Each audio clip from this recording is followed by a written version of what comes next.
Under your feet, there's a second world, not made of sky and sunlight, but of stone, silence, and shadow. Hidden hallways, blocked doorways, buried corridors that run farther than most people would ever believe. For centuries, humans have whispered about tunnels beneath the ground, places carved in darkness, used to survive, used to worship, used to hide power. Some stories were laughed off as fantasy, others were locked away in old records, and some places are still off-limits today. But every few years, the Earth gives us another clue, another crack in the surface, another doorway into what was never meant to be seen. Because the truth is, the underground is not empty. It's layered with secrets, and we've barely touched it. In Turkey, an entire city was carved into rock, deep enough to swallow a modern building. And in Russia, a mountain is sealed and guarded, as if it's hiding something too big to explain. Different places, different cultures, same pattern. When humans want something protected, they bury it. And the strangest part is this: every discovery answers one question, then creates 10 more. How did ancient people carve cities with simple tools? Why do so many legends describe hidden worlds beneath us? And why do modern governments still build massive networks underground, then act like they don't exist? Tonight, we're going down, through ancient stone, through global legends, through modern secrecy. And we're going to ask one question the surface world avoids. What is really down there? Derinkuyu Underground City. The first undeniable shock came in Turkey in the 1960s. A man was fixing his home in Cappadocia, just basic repairs. Nothing unusual. Then he knocked down a wall, and instead of solid rock, he found a tunnel. Not a crack, not a small opening, a real passageway, and it kept going, splitting into more paths, leading deeper and deeper into the earth. He had accidentally opened a doorway into a buried city, sealed for centuries, forgotten by the world above. Today, we call it Derinkuyu, and it drops nearly 280 feet underground, across 18 known levels. Experts believe it could hold around 20,000 people, families, animals, food stores, water supplies. It wasn't a panic shelter. It was an underground town, built to last. The design is unreal. Tight corridors that open into large halls, huge round stone doors, so heavy they could seal sections with a single push. Air shafts cut through layers of rock, feeding fresh air down into the depths. Wells reached hidden water sources. Rooms were carved for storage, for kitchens, for wine, and even for worship. Think about that. Chapels, deep underground. So here's the problem. Carving one room into soft volcanic stone. Sure, but carving an entire multi-level city all by hand, that's a different kind of story. The common explanation is simple. Cappadocia was invaded again and again. Persians, Byzantines, Mongols. But if it was only for short-term hiding, why build it this deep? Why build wineries? Why engineer it like a long-term world below the world? Some believe it was more than defense, a sanctuary, a place to protect identity, faith, and culture, not just bodies. Others think it grew over generations, layer after layer, until even the builders forgot the first reason it began. And then there's the detail that refuses to go away. It wasn't lost, it was sealed. Entrances were closed on purpose. For centuries, people lived above it, never knowing a city was under their feet. Even today, parts are blocked off. Some tunnels are closed, some levels may be deeper than anyone has mapped. And locals still whisper that Derinkuyu is only one part of a larger system, connected by hidden corridors to other underground cities across Cappadocia. Because Derinkuyu isn't alone. Nearby sites like Kaymakli are massive too, and dozens more have been found, many only a few miles apart. So the real question becomes, what if we're not looking at one underground city? What if we're looking at a network? A buried world beneath central Turkey, still only partly understood. And if that much can exist under one region, how much else is hidden under the places we walk every day? Teotihuacan's secret tunnels. In Turkey, tunnels meant survival. But in Mexico, the tunnels feel like something else entirely. Beneath Teotihuacan, a city that once held over 100,000 people, archaeologists found passageways that had been intentionally hidden for nearly 2,000 years. The biggest discovery happened in 2003. Heavy rains opened a sinkhole. An archaeologist named Sergio Gomez lowered himself down and found an entrance, blocked with massive stones. Someone had sealed it, deliberately. Once inside, Gomez realized the tunnel ran straight beneath the pyramid. It stretched roughly 330 feet, ending in chambers beneath the heart of the temple. And what they found inside made the mystery darker.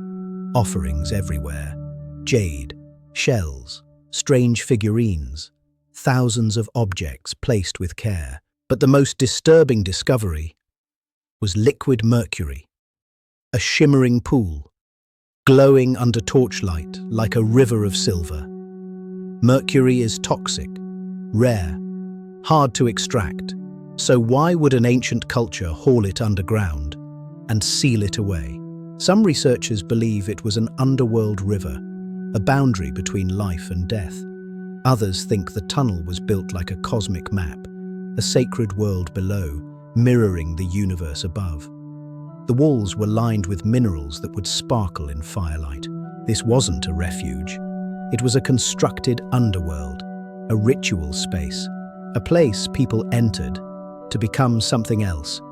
And then they closed it, blocked the entrance, left it untouched for almost 2 millennia. If they worked that hard to seal it, what happened down there? Teotihuacan itself is strange, huge, yet we still don't know who truly ruled it. No royal tombs, so some scholars wonder, was power hidden on purpose? Were rulers erased from history, the same way these tunnels were sealed, above ground?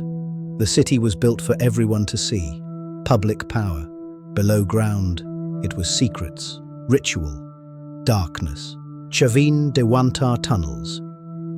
If Derinkuyu was built to save lives, and Teotihuacan was built to hide rituals, then Chavin feels like it was built for something even stranger. Not survival, not burial, but the human mind. Chavin was a ceremonial center thriving long before the Inca. Below ground, there's a maze, a network of narrow passageways and hidden galleries. These tunnels don't feel like hallways. They feel like traps for the senses. Some sections are so tight you can barely squeeze through. Water rushes beneath the floors through stone channels, creating a deep, constant roar. In total darkness, with echoes everywhere, the place feels alive. Researchers tested this with conch shell trumpets, and the result was chilling. The sound didn't just echo, it transformed into booming animal-like roars, as if something huge was breathing inside the stone. Imagine being a pilgrim, led underground, no light, the air shaking with godlike sounds. At the center is the Lanzon deity. It wasn't meant to be easy. It was meant to break you down, to make you believe you had crossed a boundary between the human and the divine. These tunnels were experience machines, architecture designed to control fear, awe, and transformation. Agartha and Hollow Earth legends. If some underground spaces were designed to change perception, then what about the stories of hidden worlds? What if they were cultural echoes of real places built to feel unreal? In the early 1900s, Ferdinand Ossendowski published stories of a hidden underground realm called Agartha, a world beneath the deserts and mountains, reached through secret entrances, ruled by a king of the world. The tale described eternal light, unknown power, wisdom preserved from ages long gone. Tibetan teachings speak of Shambhala, a hidden kingdom of knowledge, guarded from ordinary eyes, different name, similar bones, a realm just out of reach. These stories later fed into a strange idea, the hollow earth, that the planet might contain vast inner spaces, connected by unknown passages. Mainstream science rejects that, but the legends are everywhere. Across cultures separated by oceans and centuries, people keep imagining the underground not as emptiness, but as power. Why? Native legends of underground peoples. Across North America, many nations carry teachings about worlds below, not as fiction, as memory. For the Hopi, the most sacred story is the emergence. They say people once lived in an underworld, then climbed upward into the world we live in now. A reminder that survival once came from below. Other traditions echo the same theme. Worlds destroyed by flood, fire, or ice. Only a remnant surviving, by retreating into the earth. When you place those stories beside real discoveries, like Derinkuyu, they start to feel less like fantasy. We know humans have done it. We know people carved refuge into rock. The Longyu Caves. In 1992, farmers in China decided to drain a pond. But when the water disappeared, something else appeared, an entrance to a massive carved chamber. Then they found another, and another, more than 24 in total. Each chamber is enormous.